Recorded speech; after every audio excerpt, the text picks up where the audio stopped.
Evening, folks. It's Alastair here. It's Thursday, December the 3rd, and a bit of a shock today for some of us with the change of the weather. Actually struggled to get into Oban today, and because of some of the frozen snow on the back road to Cornwall, but obviously it actually got a bit better the further east you went, so a bit patchy today, but anyway, the start of winter, I suppose, for some of us. I just wanted to touch on a few things tonight, just by way of update. As usual, I'll start with maybe just the kind of general situation. I think for many of us to hear the news yesterday and the day before that the vaccination programme was going to start from December the 8th is I think, fantastic news in terms of a positive way forward in terms of the last 9 months of all of the challenges of this pandemic. I don't think it's going to be without its challenges. I think there'll be kind of huge logistical issues around that, particularly around the coordination of some of the vaccine distribution and obviously the administration of some of that, particularly around some of the conditions around the discharge in terms of temperatures and things like that. But obviously that's there for a challenge, and obviously from my point of view, it's really important that we keep up to date with that, and obviously as the Scottish Government rolls out the programme, it's important we keep up to speed with the various categories and how we individually fit into that. I would echo the First Minister's message from today that people in leadership in Scotland should encourage the vaccine to be taken, so I'll put myself on the record and encourage people to take the vaccine. I personally would not take the vaccine if I believed that in any way it wasn't properly tested or would do any harm to me, nor would I encourage any of my family to do that. So I'll do my bit as the operational leader of this organisation, and say when your time comes, I would encourage you, like the First Minister has encouraged us all to do, is to get the vaccine to protect ourselves and our families and our neighbours and friends, and indeed our communities, from this hellish pandemic that has taken 60,000 lives in the UK in the last 9 and a bit months. On some of the framework issues around where we are in terms of the guidance at the moment, Argyll and Bute's still in level 2 and is surrounded by level 3 and 4 local authority areas, which poses some particular challenges. There were some hints in the last couple of days that Argyll and Bute might move into Tier 1 next Tuesday when the First Minister does her weekly update. Only time will tell, and if that happens, then obviously we will obviously accept that on the basis that, again, that's a positive direction of travel in terms of progress. And then there's the First Minister's further review on the 11th of December around the general framework of operating arrangements, which are going to be reviewed more generally across Scotland by the Scottish Government at that particular point in time. So progress on the vaccine front, and we wait and see what happens in terms of Argyll and Bute's categorisation and those of neighbouring local authorities over the next week or so.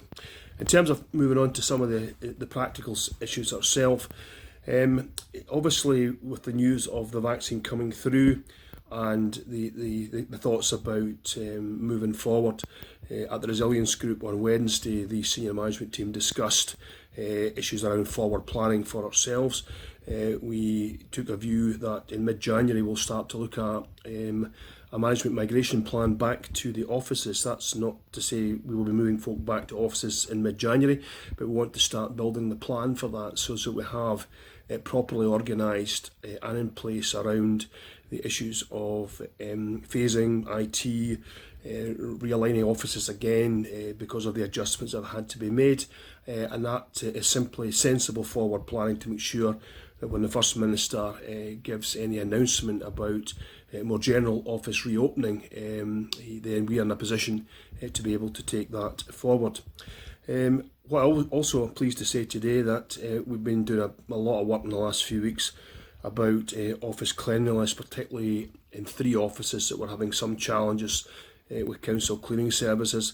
I'm pleased to say that the audit of at the end of last week, which was carried out by ACA staff in all the offices, indicated that all offices were being cleaned to acceptable standards, pardon me, within the specification that we're paying the council for. That's a positive, but I'm very clear that we will continue our weekly spot checks so that we can keep up a position of pressure on the council to make sure that they continue at the level they've got to, which is the level we are paying for, and we move forward on that particular basis.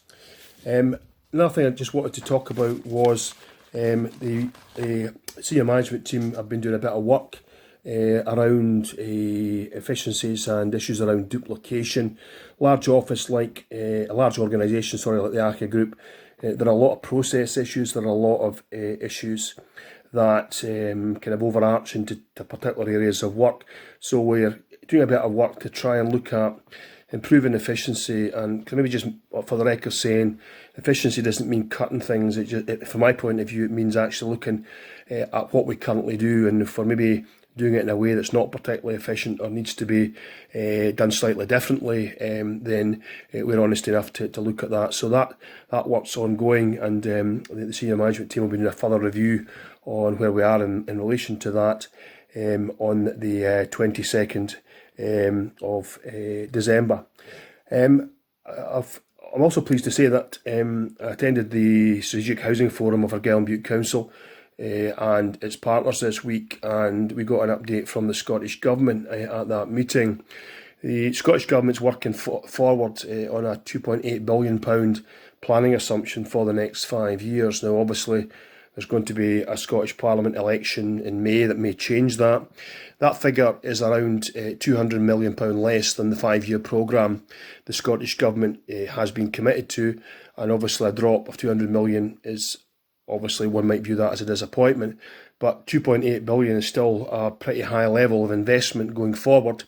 And £2.8 billion, my apologies, is a high level of investment going forward. And the signal from the Scottish Government officials is that associations in Argyll and Bute should continue to work up housing need projects because there have been some areas of slippage across the programme in Scotland this year, I think largely related to COVID-19, but for some other infrastructure reasons as well. So we'll look at that opportunity and see what that affords to us in going forward. Another piece of work that's been going on since the spring of this year, involving Kirsten McGinn and Phil Byrne and the senior management team, is looking at the AFA contract going forward. It's up for renewal at the end of March 2021, and what we've tried to look at going forward is to have a more strategic contract which looks at the longer term, which is what I mean by that is over the next 10 years, to build AFA's capacity and to look at areas around further stability to reinforce the repairs, cyclical maintenance and investment in our own homes. A lot of work's gone into that, and both boards in AFA and ACA will be looking at that next week. If they agree the principles of that, then we'll do some further work on the operational structure around that going forward. From my point of view, it can only be a good thing, because it allows us, if it's approved, it allows us to build for the long term and to build longer time along that long term, if that doesn't sound too daft, to allow us to do things in a more planned out and thought out way, moving away from annuality into looking more at the long term going forward. A couple of other things I want to touch on, maybe more about progressing governance issues. You'll be aware that ACA has a network of area committees that lie below the main board. They've been largely suspended. Well, they have been suspended since the start of the pandemic. We hope to get them up and running again in February of this year. So obviously, if we're looking at examples of kind of route maps back in certain areas of activity across the association, that is one of them. Just wanted to kind of touch on another couple of things. Obviously, colleagues will be aware we've got a substantial programme of works going on in terms of energy efficiency at the moment to try and get each one closed out and to make sure we get as many of our tenants' homes that are currently energy inefficient up to standard as soon as possible. There is a massive £6.3 million contract on in Oban But last week, the Argyll Council supported an application to the Scottish Government for a further £1.2 million to come in to try and finish off the project in Oban.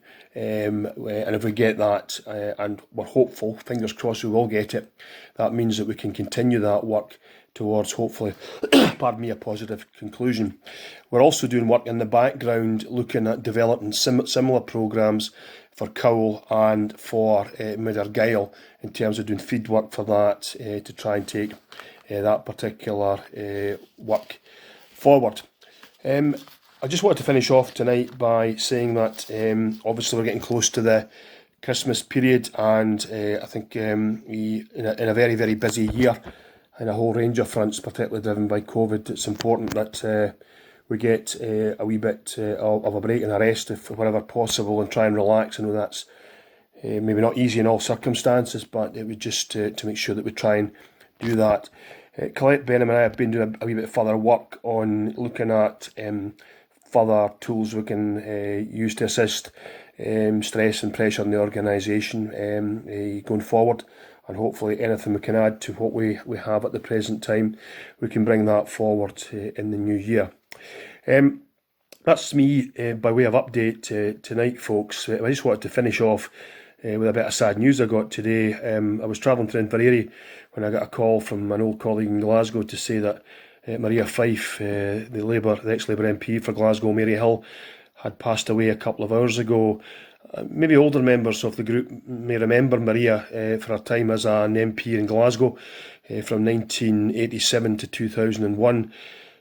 My path and Maria's crossed on three fronts over the years. 11 of her years as an MP, I worked quite closely with her when I was Chief Executive of Queen's Cross Housing Association in Maryhill in Glasgow, and she was a comrade in the Labour Party as well in the north of Glasgow, and she was also a very active Partick Thistle supporter. Used to see her at Firhill at most Saturdays, and amazingly, I used to see her at away games as well, even as far north as Inverness. I just wanted to mention, and it's probably just a point, because I'm sure there'll be a few obituaries over the next few days. Over 35 years, I don't think I've ever met a senior politician with so much commitment to housing and delivery for housing as Maria Fife.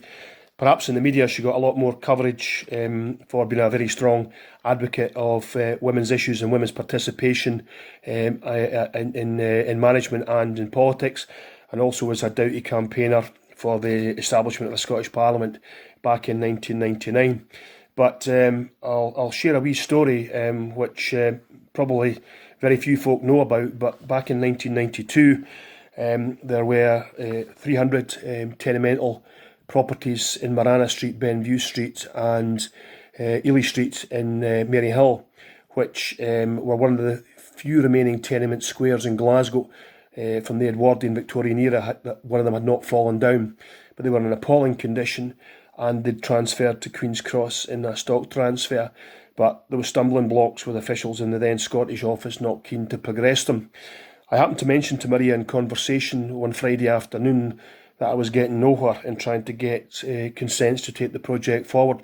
And she said, "Leave it with me, I'll speak to Lord James." Now, some of you might remember Lord James Hamilton. He was the old Etonian housing minister in the Scottish office back in the early 1990s. And I was left scratching my head why a left-wing Labour MP from Glasgow would have a contact with Lord James Douglas Hamilton. But she said, "Leave it with me, I'll speak to Lord James." I got a phone call on the Monday from Maria to say Lord James is keen to come and look at the houses. "Alastair, are you free at 2 o'clock on Friday afternoon?" I nearly fell off the seat. But lo and behold, on Friday afternoon, Lord James arrived, got out of the ministerial car, usual bunch of officials hires on, 4 or 5 of them, and he asked me right away to take me up and see the problem. So with the Tenants and Residents Association there, we took him to show him a flat that had water coming in the windows, mushrooms growing in the walls, and effectively no insulation at all. He got up in a chair and he poked the mushrooms that were actually on the side of the wall, and he turned to me and said, "We need to do something about this." And I said, "Thank you very much, Minister."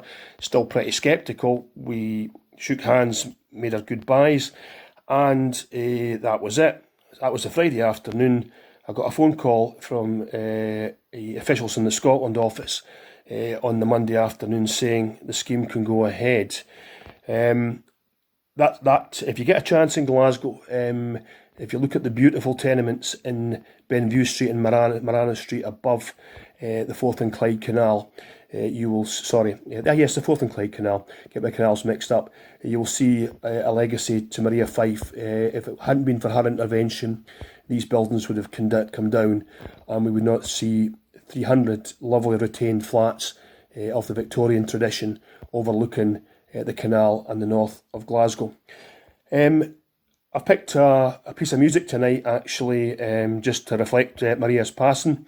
It is the song written by Hamish Henderson many, many years ago in the Scots language called Freedom Camogie. It's a song of internationalism, which Maria was a proud advocate of as well. And one thing I forgot to mention just earlier on was that in her latter years, Maria supported homelessness provision and shelters in Glasgow. And her last legacy, she chaired the campaign to get the statue for Mary Barber, who led the rent strikes in Glasgow in 1915, and it now stands at Govan Cross.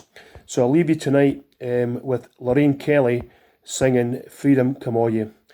Rest in peace, old comrade. You left the world a better place when you came in. Thank you.